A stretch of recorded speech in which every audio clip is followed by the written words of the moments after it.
la compétence dont il a besoin au moment où il en a besoin. J'ai vu cet athlète en Afrique de l'Est rapide avec beaucoup d'émotion, quand il s'entraînait à la perche et qu'il n'avait pas de coach, il allait sur YouTube regarder les meilleurs perchistes et copier leur technique. Mais plus prosaïquement, Khan Academy, ce jeune Pakistanais qui vit aux US, a lancé un site web où il apprenait au début à ses neveux à faire des choses simples, de l'éducation primaire de base, du calcul. Et ce site, aujourd'hui, vous voyez en haut, là-bas, a délivré 197 millions de leçons. Que les gens prennent à leur rythme au moment où ils en ont besoin, que ce soit des maths, des cours de l'éducation primaire de base.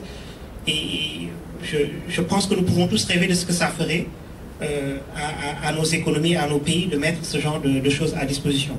Plus simplement, j'ai cherché sur YouTube prosaïquement comment faire de la greffe de manguier. J'essaie de lancer un petit verger dans mon village, apprendre à mes cousins à greffer des manguiers. Bon, c'est un peu triste, hein. Je vois des agrumes, des rosiers, des vignes, que des arbres qui ne poussent pas chez nous. Dans la fourniture des services Internet, c'est la connectivité nationale. Parce qu'une fois que vous avez l'accès à la capacité internationale, il faut toujours encore ramener cette capacité internationale au niveau des grandes villes, au niveau des chefs-lieux. Donc ce sont les liens nationaux et métropolitains. Et enfin, le dernier tronçon, le dernier segment, c'est l'accès local, c'est-à-dire l'accès au client final. Que le client final soit une entreprise ou que le client final soit un consommateur, un résidentiel. Internet, au niveau de la boucle locale, n'a pas parlé des lycées spécialisés. Et c'est une question fondamentale aujourd'hui pour les business, donc pour les entrepreneurs. Et je relatais dans ces forums de discussion-là que il y a un mois, j'étais parti à Jocolabs et les jeunes entrepreneurs me disaient aujourd'hui que ça leur coûte extrêmement cher. Aujourd'hui, la LSIP est vraiment complètement hors de portée des jeunes entrepreneurs. Donc ce qu'ils font actuellement, c'est essayer de prendre plusieurs lignes ADSL et de trouver un équipement de multiplexage pour faire ce type d'activité-là. On a beaucoup parlé du Sénégal en termes de potentiel, mais on a très peu entendu parler du Sénégal en termes de succès. En termes de stratégie politique, la première stratégie politique qui a été mise en place était en 2002. Ensuite, il y a eu une remise à jour en 2005 avec une lettre sectorielle. Mais depuis 2005, il n'y a pas eu de nouvelles politiques ou de stratégies de révision. Et ce qu'il faut aussi constater, ce que l'étude a constaté, c'est qu'il n'y a pas de publication des résultats de cette stratégie. Il n'y a aucun chiffre. On n'a pas d'idée de, en fait, est-ce que cette stratégie de 2002 et 2005 a effectivement porté des fruits, dans quel secteur il a porté des fruits. Donc, c'est très difficile de voir beaucoup d'éléments positifs dans cette stratégie politique. Et aussi, il faut noter qu'à l'époque, l'Internet avait quand même une place très marginale, puisque la stratégie politique était surtout sur les graptiques, avec les télécentres et l'externalisation. Voilà.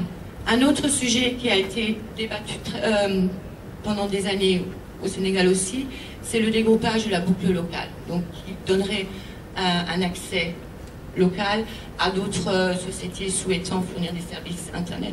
Encore une fois, un débat avait été lancé en 2004-2005 donc sur les possibilités de démarrage, enfin les possibilités de démarrage de la boucle locale. Si aujourd'hui, en 2012, il y a à ce niveau de projet, il n'y a aucun avancement. C'est-à-dire qu'il y a eu un colloque en 2009 qui a encore une fois parlé du dégroupage, mais à ce jour, rien n'a été fait. Donc ça, encore une fois, un peu pour illustrer qu'au niveau des stratégies politiques, il y a eu des réflexions, mais il y a eu peu d'actions. Je voudrais juste préciser que Sonatel est un acteur parmi tant d'autres qui a quand même, pendant de longues années, effectué suffisamment d'investissements pour qu'aujourd'hui on puisse citer le Sénégal dans un pays de référence en ce qui concerne la problématique de la connectivité, aussi bien au niveau du secteur international, national. À la mesure où, pour la série de connectivité internationale, donc qui constitue des enjeux extrêmement importants, nous avons su, à travers une vision, n'est-ce pas, effectuer d'importants investissements alors que les gens ne comprennent pas en fait la problématique, n'est-ce pas, à ce niveau-là. Donc je pense que c'est un élément essentiel, c'est la raison pour laquelle je pense qu'il y a un certain nombre d'aspects qui sont relevés ici, nous en félicitons, mais nous sommes au courant quand même de la difficulté rencontrée par l'ensemble des acteurs. Je pense qu'on a exposé un certain nombre de sujets, mais il faut quand même préciser, même au niveau, n'est-ce pas, de l'infrastructure locale. Il y a quand même suffisamment d'investissements, mais certains acteurs n'ont pas pu effectivement les réaliser, du fait effectivement de leur situation parfois conflictuelle et avec l'État, qui ne nécessitait pas, n'est-ce pas, une politique volontariste d'investissement. Donc je pense que c'est des points qui seront peut-être, certains ont commis, n'est-ce pas, un début de solution, et qui permettront de favoriser, n'est-ce pas, la concurrence au niveau national. Nous avons aujourd'hui un réseau cinéma qui couvre plus de 13 500 villages sur la région du Sénégal. Ce qui est une exception, je pense, très certainement dans la sous-région en termes d'infrastructure. Alors ceci pour dire qu'effectivement on peut se poser la question, est-ce que c'est véritablement l'infrastructure qui est aujourd'hui le frein au développement de l'Internet au Sénégal, si plus que 90% de la population aujourd'hui a accès à ce type de service-là et à des tarifs qui sont quand même abordables, notamment grâce au prépaiement. Donc aujourd'hui, peut-être pour 2500 francs, vous pouvez accéder à l'Internet. Sur le mobile, je crois que ça démarre à 500 francs, parfois même 250 francs, 100 francs en promotion. Quand on parle de développer Internet, on développe Internet pour quoi faire en fait? C'est pour accéder à des contenus. Et si ces contenus-là se trouvent en Occident, ça revient à l'utilisateur final de consommer de la bande passante pour aller chercher ces contenus-là à l'extérieur. Alors que s'ils avaient été développés localement, on économiserait beaucoup en bande passante. Donc l'aspect contenu est à mon avis très important à développer, comme l'ont souligné d'ailleurs certains de mes prédécesseurs.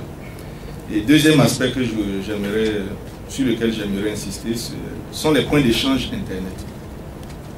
Ici au Sénégal, on parle de deux ISP, Sonatel et puis un deuxième, Arc Informatique. Alors dans un pays, lorsqu'il y a plus d'un fournisseur d'accès Internet, il est important d'avoir ce qu'on appelle le point d'échange Internet, pour pouvoir échanger du trafic au plan national. Et même peut-être à terme, envisager d'avoir un point d'échange Internet sous-régional, voire régional. Donc c'est un aspect également qu'il faut prendre en compte quand on parle du développement de l'Internet. Ça va de pair. Et troisième et dernier aspect sur lequel j'aimerais insister, c'est l'aspect investissement. La consultante l'a évoqué dans son rapport. L'investissement, c'est très important. Parce que sans investissement, il n'y a pas de développement d'infrastructure, il n'y a pas de développement de services ni de contenu. Donc l'aspect investissement est vraiment capital. Elle a abordé dans son rapport, mais j'insiste beaucoup là-dessus, d'autant plus que la crise financière de 2008 a quelque peu limité l'élan des start-up et des entreprises qui auraient pu investir dans le secteur des TIC.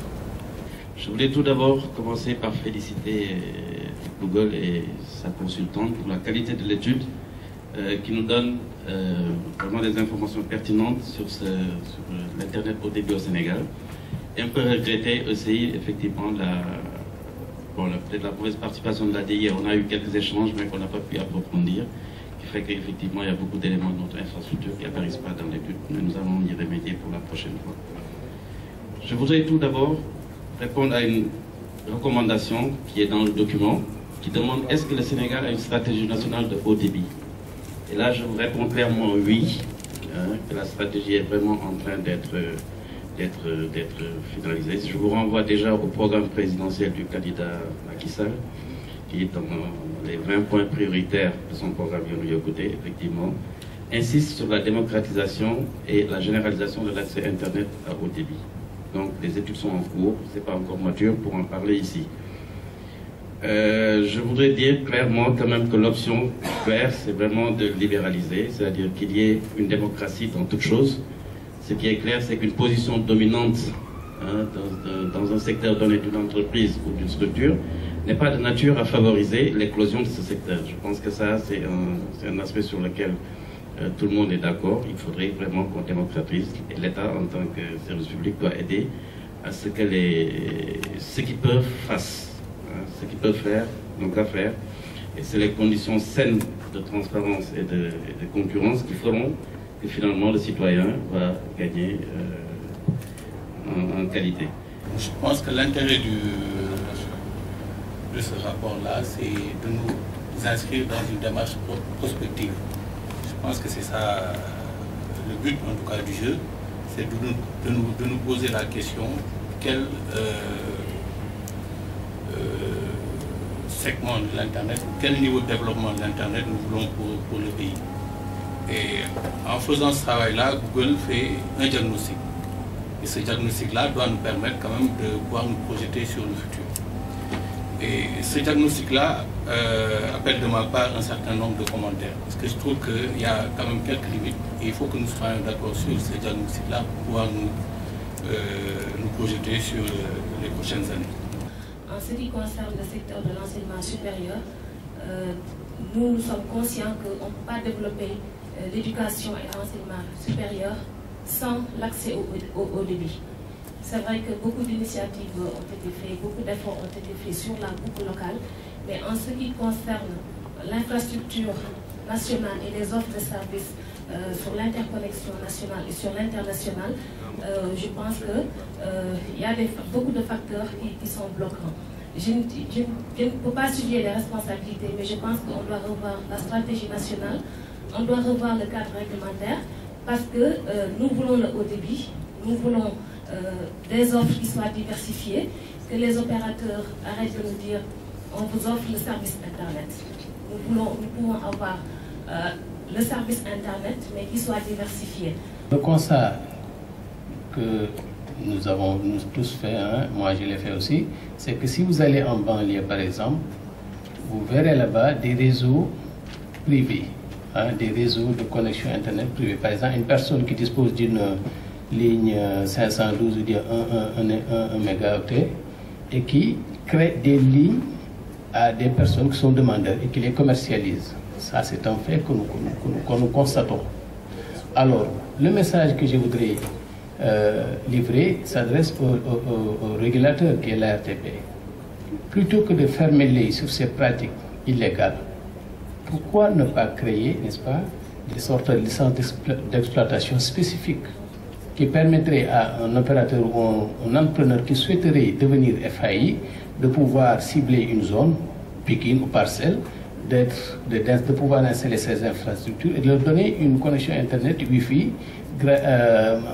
à des prix compétitifs. Cela va du coup booster le secteur et ça va apprendre les gens aussi à faire des choses légales. Je considère que les meilleures ressources de ce pays sont à la Sonatel. Pas seulement là-bas, mais enfin, puisque même mon neveu y est, donc je veux dire que j'ai beaucoup de respect pour la Sonatel et pour ceux et celles qui s'y travaillent. Et je pense que si on est arrivé aujourd'hui ici, c'est moins parce qu'il y avait une politique de terrain ou de télécom que parce qu'il y avait Alassane Darindia et Cheikh Tidiane Mbaye et des ressources humaines autour. Et je ne crois pas qu'il y avait une vision politique sur ce qu'il fallait faire. Il a fallu avoir des gens sur place qui connaissaient le secteur et qui ont fait des investissements nécessaires dans ce cas-là. Je pense que, moi je ne suis pas technicien, mais il paraît qu'à l'Afrique politique, on l'a eu avant la France. Donc c'est quand même une vision personnelle qui a permis de faire des investissements à l'époque. Donc ce que je vais dire après sur la Sonatel, ça c'est que j'ai beaucoup de respect pour vous. Et voilà. Moi je fais partie un peu des... Je crois que je devrais être même le plus âgé ici. Je fais partie des militants un peu fatigués de l'Internet. Parce que déjà j'étais rapporteur à Sali lors de la première réglementation pour les télécommunications. Donc ça fait quand même assez longtemps. J'ai travaillé sur ce rapport de l'USAID parce que j'étais à l'époque qui disait que s'il y a un pays en 98 déjà qui doit réussir, ça sera le Sénégal. J'y étais dans ce rapport. Et aujourd'hui je travaille dans une institution où l'on veut pousser le Sénégal maintenant à rattraper le Kenya. Donc vous voyez, on est parti du vous êtes les seuls qui pouvaient réussir à maintenant il faut essayer de rattraper les gens qui n'étaient rien quand on disait que vous étiez les seuls qui pouvaient réussir. Que nous avons ici dans cette salle aujourd'hui tous les acteurs essentiels du secteur de l'Internet et des télécoms au Sénégal qui se sont regroupés et qui ont discuté ensemble et qui ont fait de la prospective sur le développement de l'Internet au Sénégal. Et susciter cette conversation-là était le principal but de l'étude et je crois qu'il est atteint aujourd'hui. Okay, le potentiel est là depuis très longtemps, il tarde à se concrétiser, à se traduire en succès. Qu'est-ce qu'il faudrait faire aujourd'hui justement? Oui, ce que je disais dans mon introduction, ce qui nous a donné envie de faire cette étude, c'est que, comme vous le savez, la mission que nous nous sommes donnée, c'est contribuer au développement de l'Internet au Sénégal. Et le constat que nous avons fait, c'est que depuis une quinzaine d'années, le Sénégal est cité chaque fois comme un pays avec un formidable potentiel dans le développement d'Internet. Mais quand on regarde 15 ans après, ce potentiel ne s'est pas encore traduit en un succès formidable. Et ce que nous voulons voir ici aujourd'hui, c'est ensemble comment nous pouvons, par des bonnes politiques, par des bonnes pratiques dans le secteur, amener le Sénégal là où il devrait être aujourd'hui, c'est-à-dire un des premiers pays africains en termes de développement de l'Internet, un pays où tout le monde, l'essentiel des jeunes, peuvent avoir accès à des terminaux, des smartphones, des tablettes, des ordinateurs, avoir accès à un Internet au débit à un prix raisonnable, où toute la population peut en bénéficier, soit parce qu'on utilise Internet pour l'éducation, soit qu'on utilise l'Internet pour mieux faire du business, pour que nos entreprises marchent mieux, soit qu'on utilise l'Internet pour innover, créer, avoir des startups, exporter l'innovation et la créativité sénégalaise, soit qu'on utilise l'Internet pour donner un circuit de distribution et d'épanouissement au contenu sénégalais, comme la musique, la culture, mais aussi les médias dont vous faites partie. Tout ce qui est l'accès à la capacité internationale, l'accès à la capacité nationale et enfin l'accès final aux consommateurs. Et donc cette étude a montré qu'en fin de compte, il y a certainement un manque d'acteurs à l'heure actuelle sur tous les différents segments et qu'une plus grande concurrence certainement et l'arrivée et l'ouverture à d'autres acteurs, sociétés sur ces segments bénéficier à la pénétration de l'Internet et à une plus grande variété en fait, des services Internet offerts à l'heure actuelle au Sénégal. Oui, vous avez parlé aussi d'un manque énorme de FAI. Est-ce que vous pouvez revenir? L'étude a montré, et je pense que de nombreux experts dans le secteur au Sénégal penseront la même chose. Au début des années 2000, on avait une douzaine de fournisseurs d'accès Internet au Sénégal qui offraient des services Internet. Aujourd'hui, 2012, il reste sur le segment de l'Internet fixe, il y a deux fournisseurs d'accès Internet, Sonatel, Orange et